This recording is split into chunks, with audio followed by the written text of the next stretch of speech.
Today we are joined by Professor Panchali Ray, who is an independent researcher based in New Delhi, India. And she writes mostly and researches mostly on labor, migration, violence, sexualities, and collective politics. Her latest book, Politics of Precarity, Gendered Subjects and the Healthcare Industry in Contemporary Kolkata, was published by the Oxford University Press India in 2019. Professor Panchali Ray, it's a privilege and a pleasure to have you today with us to talk about, the crisis in the humanities and the universities in general, and also about some of your research and academic engagements. We will start off with, giving a brief account of what kind of research and scholarly engagement that you do. And then we could move on to, other areas that we are going to talk about. Thanks, Delini. Thanks for having me over. It's a privilege to be speaking to you as well. So I usually work on, and I have worked mostly on labor, livelihood, feminist theory, and gender studies. I have taught in a women's studies department for more than 5 years, and now I work as an independent researcher. So I would like to talk to you about gender studies or women's studies in our contemporary universities and what is the relevance of it, So, of course, there's always this double bind because women's studies is a very neglected field by universities and the government. But then again, what is the ramification of institutionalizing feminism, and how does it pan out in terms of knowledge production? So I'm sure you're well aware, and so is everybody, that feminism has a very fraught relationship with institutions. So any radical theory or any radical idea does. But then, I'm not suggesting that feminism should be a set of free-floating ideas that is completely independent of any social, economic, or political institutions, because that is not possible. But what I am suggesting instead that feminism is produced as well as constrained by institutions. And when we are thinking of feminism and institutions, I think it's just, we need to think about the imperative, that the one needs to reflect on the institutional politics of knowledge production.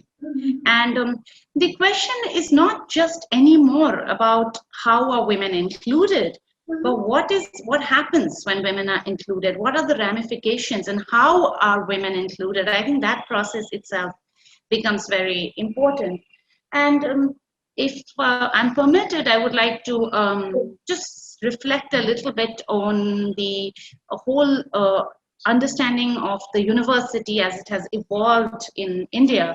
So for example, and I'm sure that is very much the case in most South Asian countries, that the education system has been very skewed towards technical, scientific knowledge production. And that is something we've seen in colonial India as well. So the universities that were opened in the presidencies of, say, Madras, Calcutta, and Bombay gave primacy to English language. And emerging professional opportunities meant that there were more and more takers for the English language education. And that effect still resonates in contemporary India. In fact, access to English language education has been one of the key axes on which power accruing from class and caste positions has been reinforced.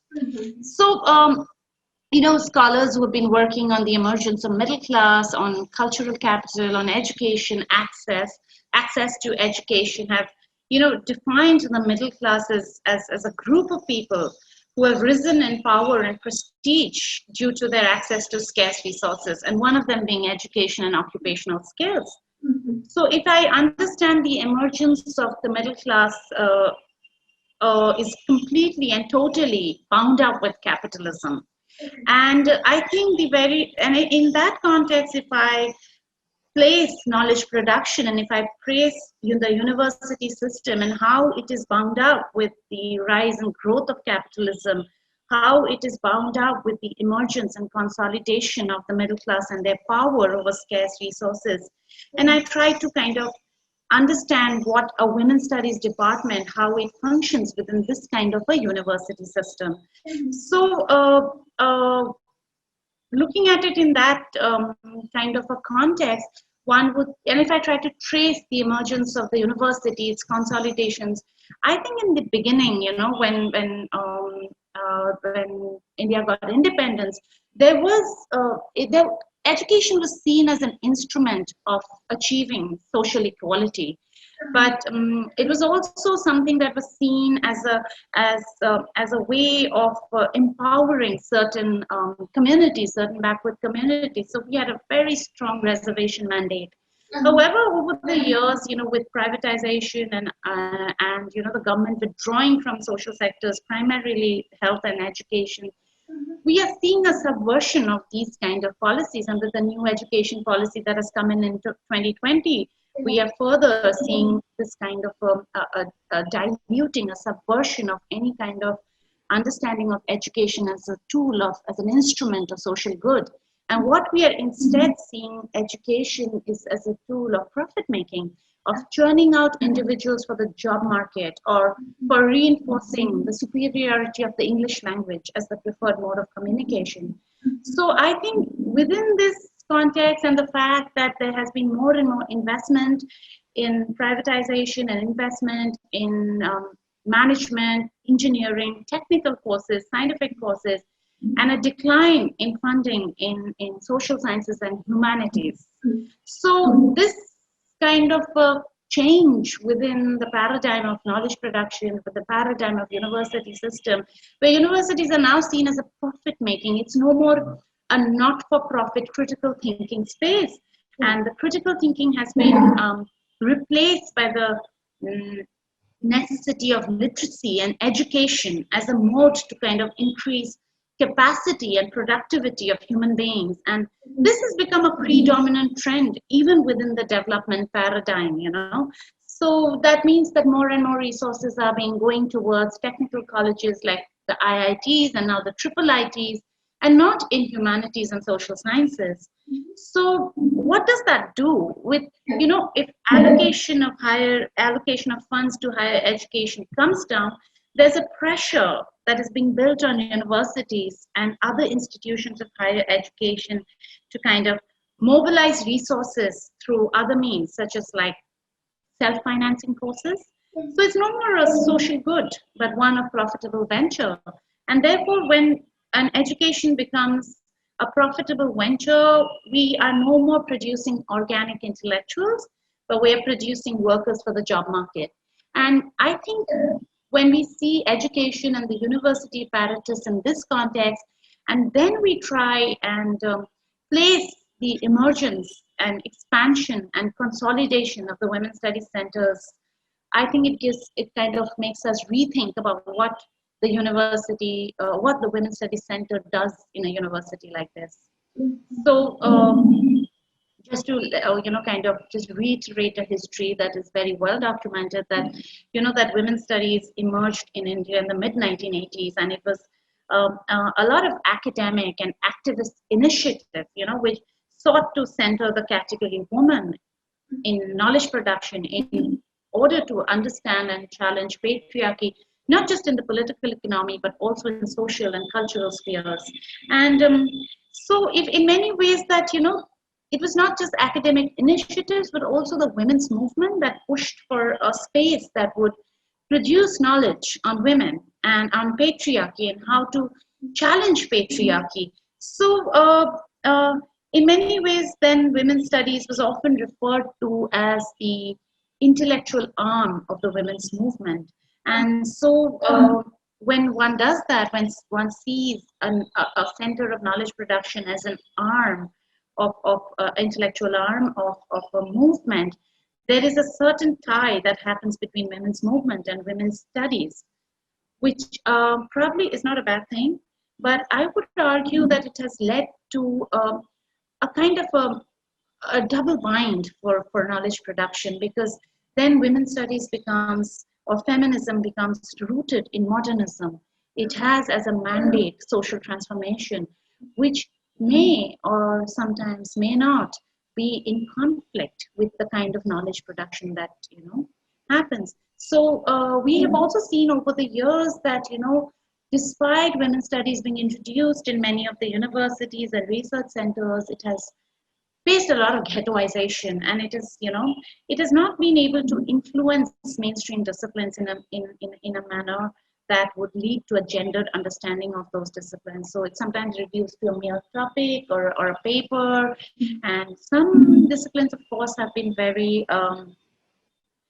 open, very friendly to gender, like, for example, literature or philosophy, whereas some, like maybe, for example, economics or law, has not been that open to a kind of a gendered lens. So women's studies right now, as it stands, is in a kind of a double bind, because in one way it wants to be part of the academic system, and in another way the center has reduced its fundings, and there's a ghettoization.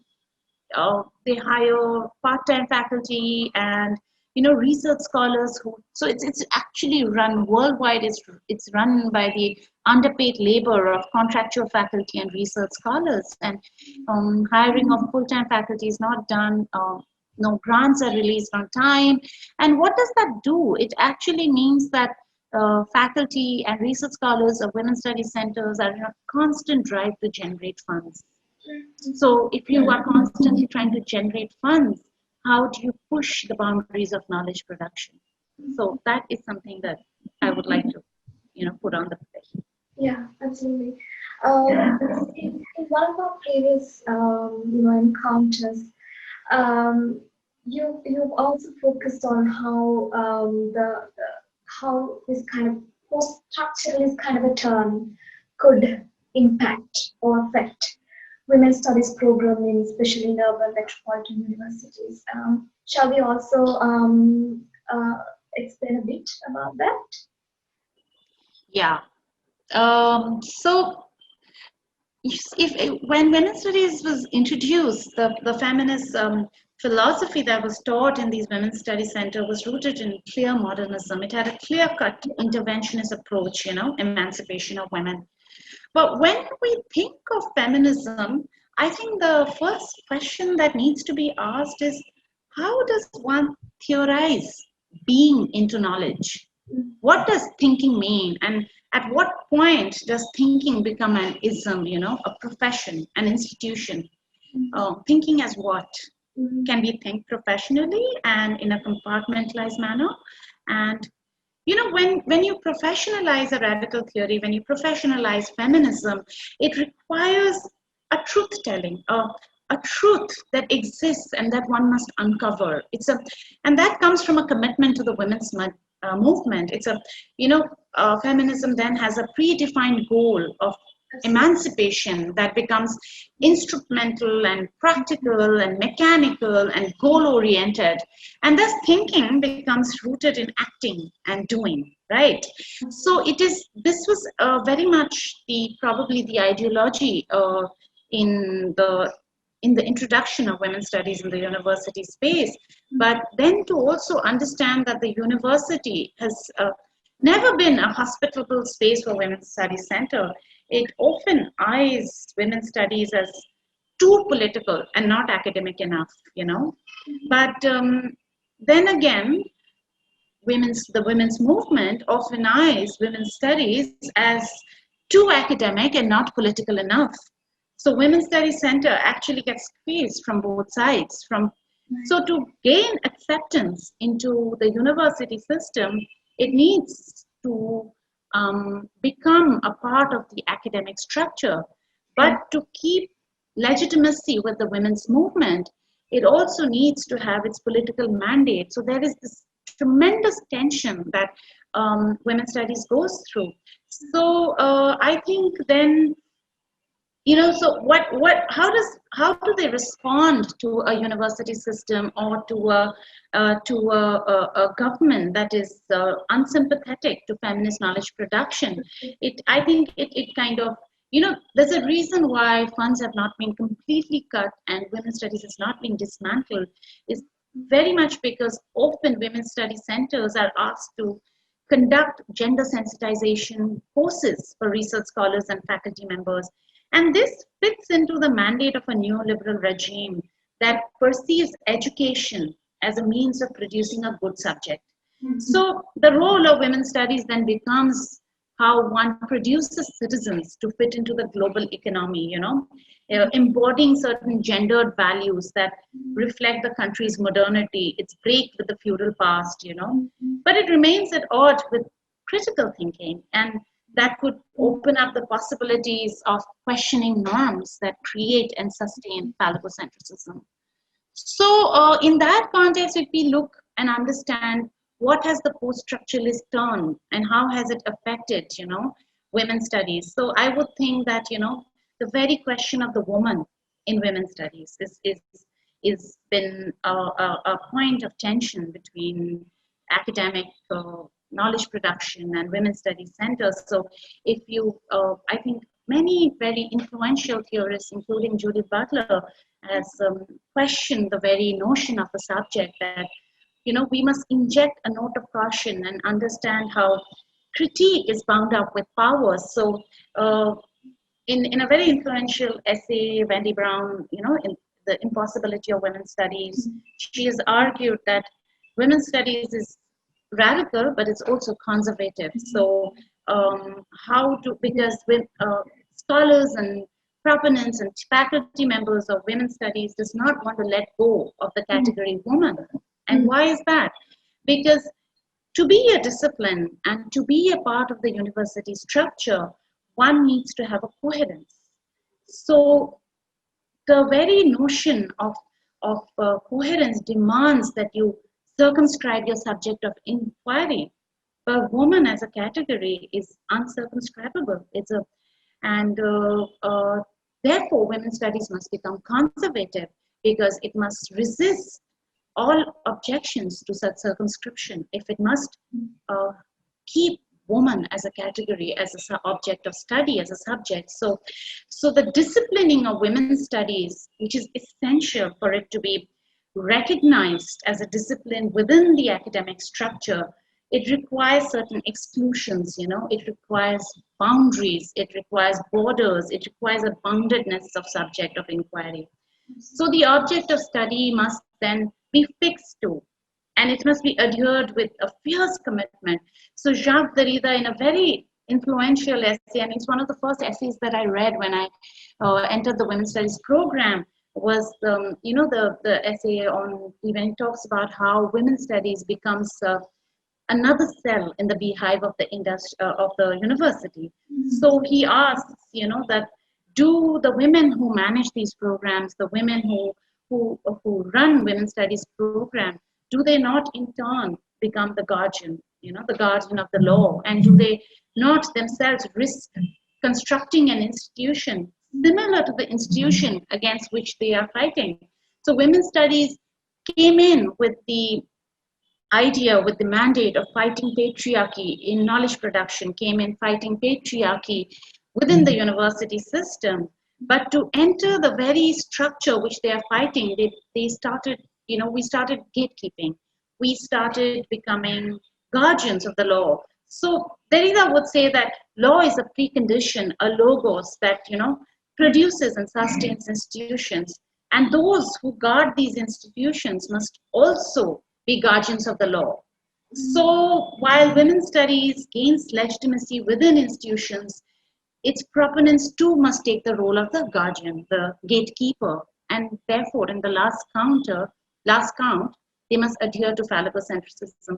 I know this does not go down well with women's studies scholars and faculty that, that they are becoming guardians of phallococentrism, the very phallococentrism that they are trying to defeat. So, and I would explain that a little further to say that, women's studies in India, and I think it's probably around the world that, and it's not probably, it is around the world internationally, has known to subscribe to a very narrow understanding of what the category woman stands for. So for them, the woman category is not an anti-signifier, but one which works within the framework of sex gender system. And what does that do?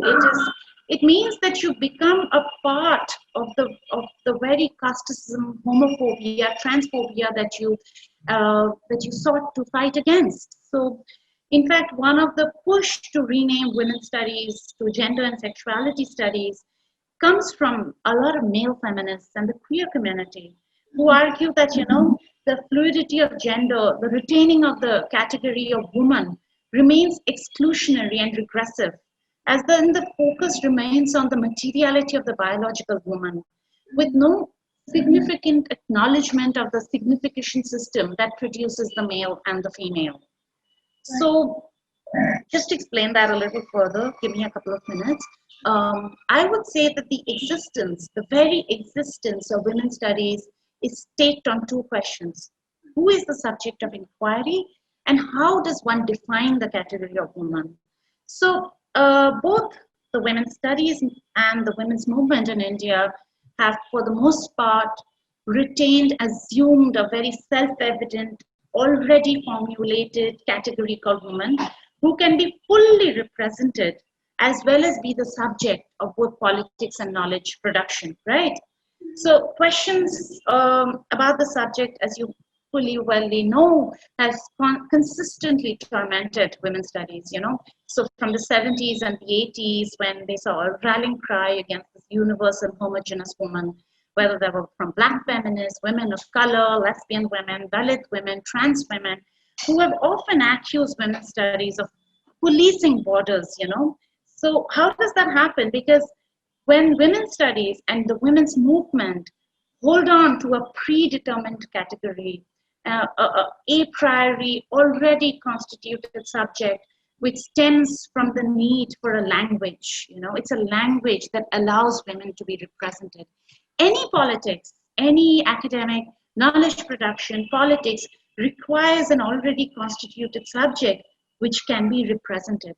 But this goes against the tenet of understanding that a subject does not exist, the death of the subject, right? So with the growing influence of post-structuralist feminism, the idea that gender is always performative and never given has gained a lot of rapid grounds. So in that sense, I would cite Catherine Malibu to say when she argues that we need a feminism without women. Okay, so she says that women is a predicate that is no longer an obvious given, if it ever was, And with such theoretical insights that question the very foundation of the subject, it has almost become impossible to articulate a politics that claim to represent a category. So in this context, this rigid adherence of women's studies to the stability of a subject, and thus a very predetermined, fully constituted woman waiting to be represented, around whom a feminist discourse can be built, demonstrates a turf war, a way to protect the subject of inquiry, and thus its very existing. And I would say this border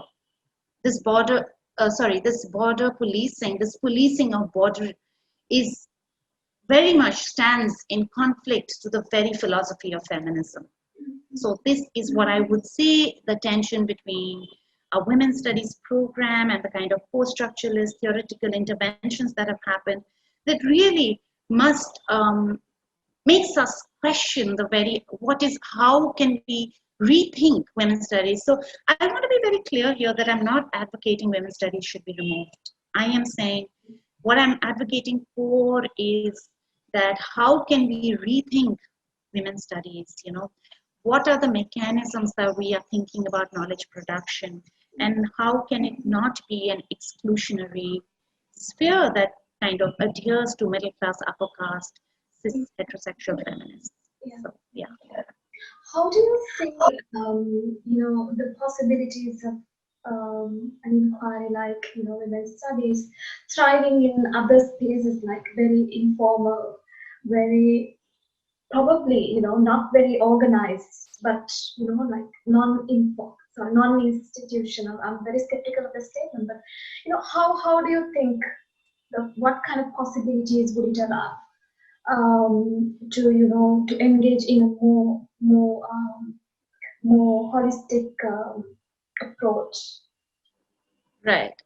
So I think the question that you raise is very important, that how does knowledge production and generation of knowledge work outside the formal academic system. And I think a great amount of literature and a fabulous amount of knowledge production, very interesting, has come from outside the paradigm of the university structure. And this also kind of points to what, what are the limitations of a university structure, and how does one have to adhere to the institutionalization politics, but also to, I would, because I am also a labor studies person, I'm very alert to how, how exploitation takes place. And I have seen how exploitation takes place within gender studies, within the formal university structure. So I would be more alert to what are the kinds of politics of funding that comes in. So I think the politics of funding is very important, because, research cannot happen without funds. I mean, that goes together.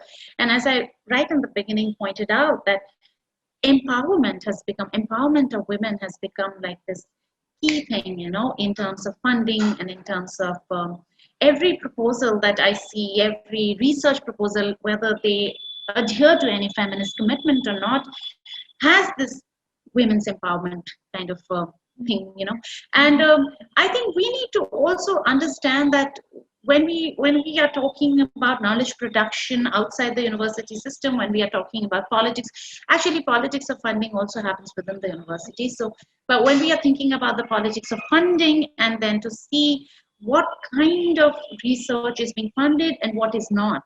So I think the production of not research that kind of adheres to a very, I would say, very patriarchal, very male stream, very understanding of empowerment, right? So I think we need to kind of question the very notion of empowerment. We need to question what are the measurements that we are holding up to understand women's empowerment. How can we question that?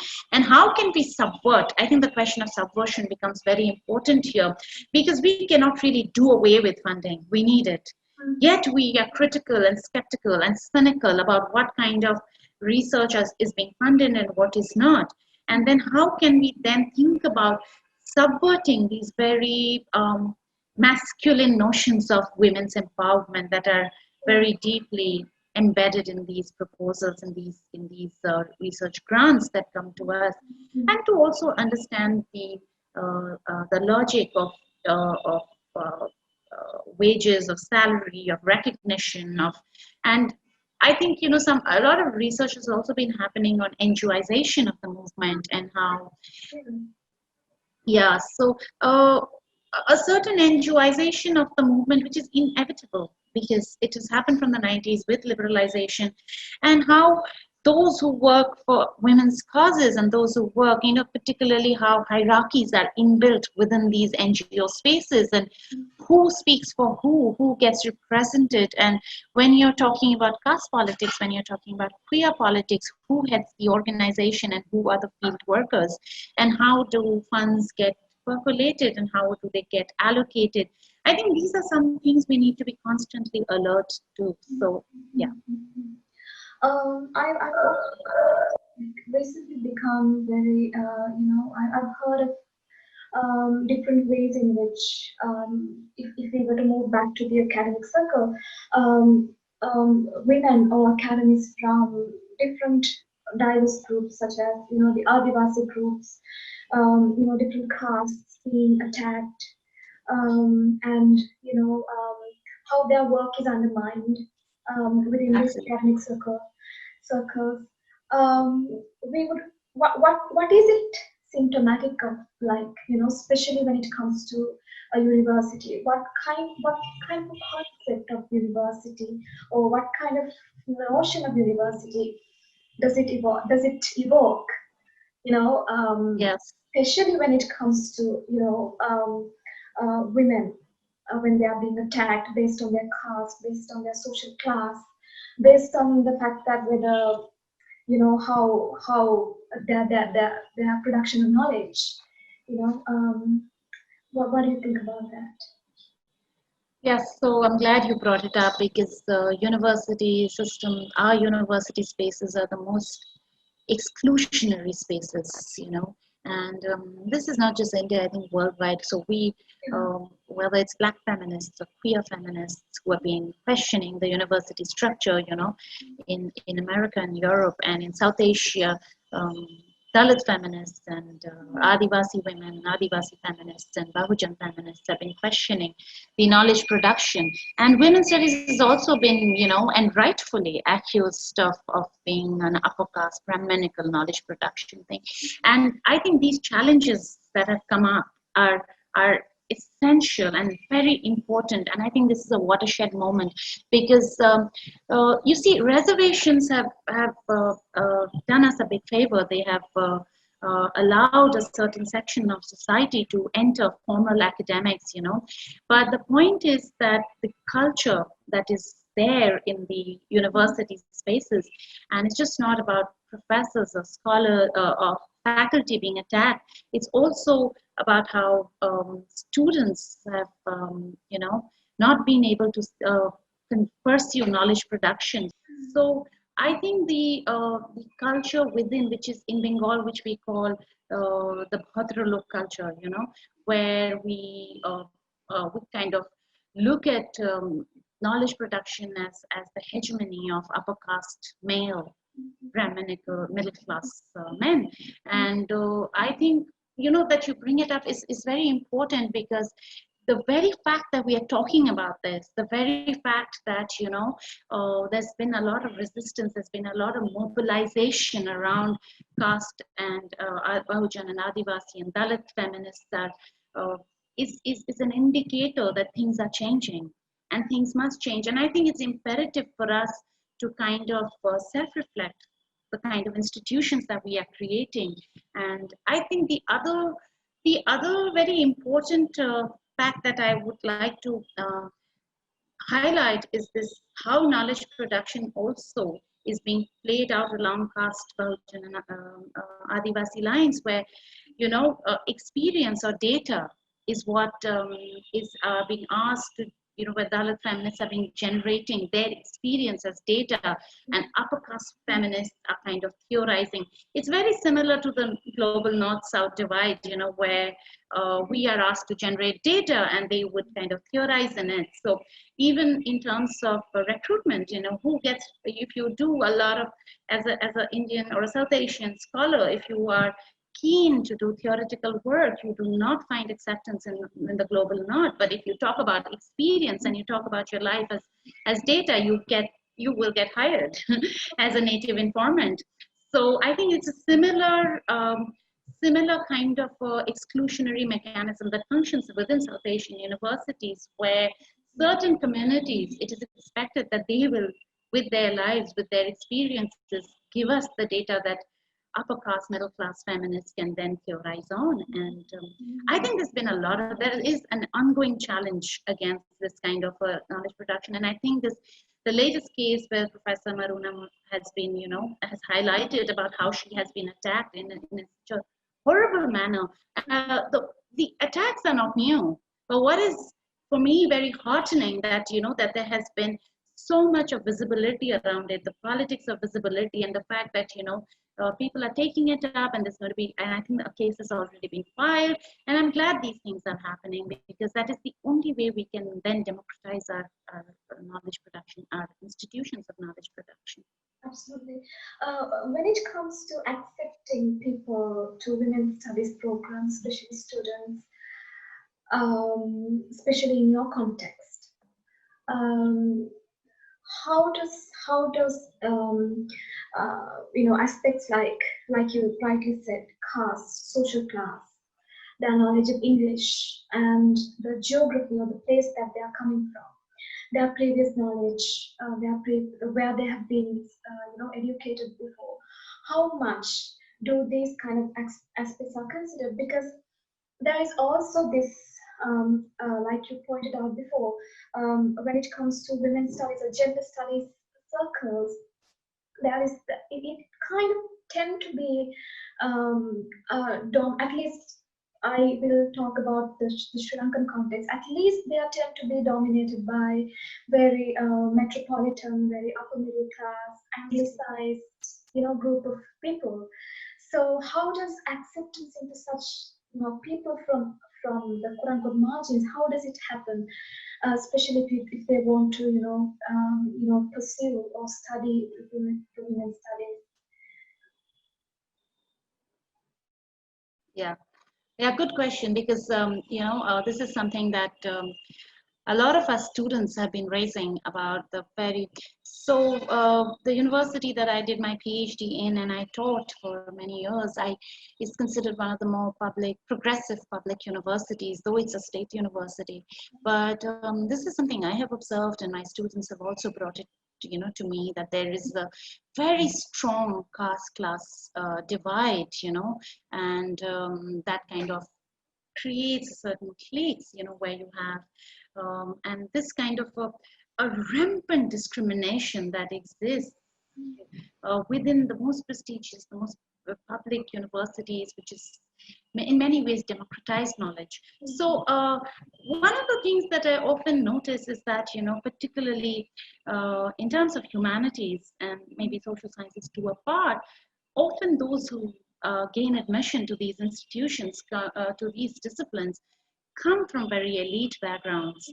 So if you, obviously you won't remember because you won't know, but there was a lot of controversy that was generated about entrance examinations being scrapped in the university that I was teaching in. And there was a lot of students who said that, oh, but this is against rote learning, this is against kind of mechanical learning.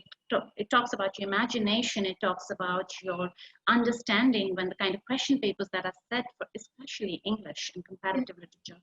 So my simple submission is that imagination is nurtured by social access to social and cultural capital, a social and cultural capital that is inaccessible to a large section of our population.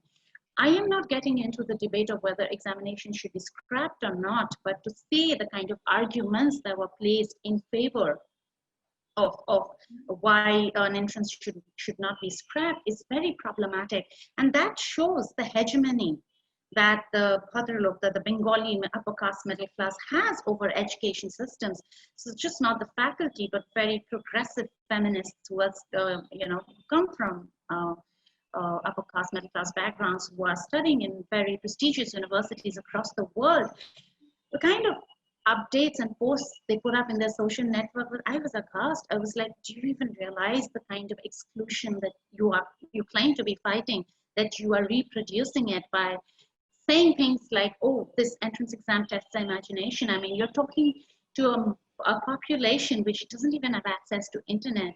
I mean, we know studying certain literature comes from a family background that provides you with these books from a very young age, comes from a education system where you read certain books, and that is how imagination is cultivated. So the whole idea of that and which is why even today social science and humanities is predominantly composed of very elite students, whereas yeah, and technical education like engineering and mathematics is probably more open to students coming from otherwise backward communities, and the other thing is access to English language education, because it's a lot of times these entrance exams is not about what you write, but how you write it.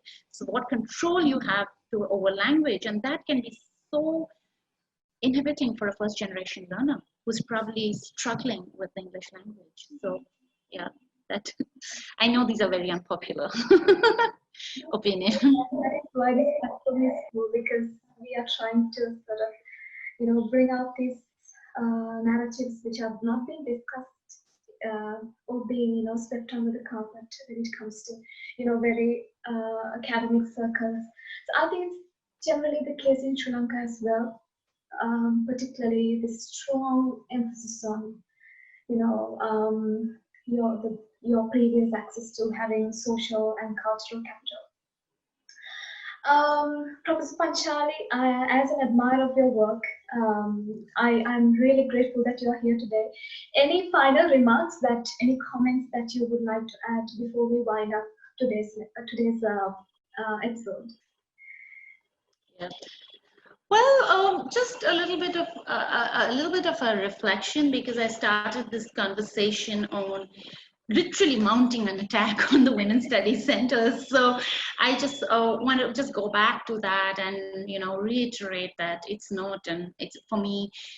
I am a product of a women's studies center. My PhD is in a women's. I'm one of the first generations of PhDs in women's studies, because our previous generation is mostly who've done their PhDs in other disciplines, but have done it from a feminist framework and are teaching at a women's studies thing. So I would like to reiterate that what I am speaking against is a policing of borders and a gatekeeping.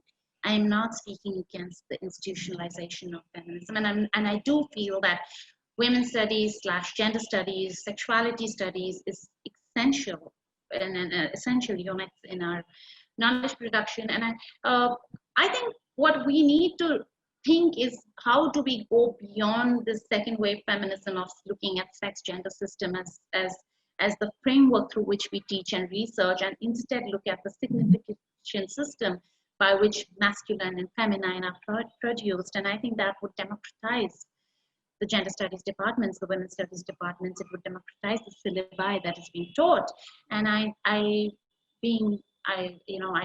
really and strongly feel that at least the women's studies departments, if not the other disciplines, do need a certain democratization. So thank you for giving me an opportunity to put my views across. Thank you, Professor Panchali. It was wonderful talking to you, and I wish you all the best for all your endeavors in future.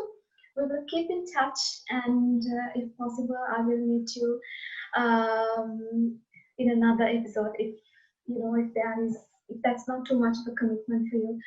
Thank you very much, and wonderful having time with you. Yes, and I wish you all the best with your podcast. I think there are lovely series that are doing. I was listening to a couple of them, so thank you for this initiative. Thank you, Professor Panchali.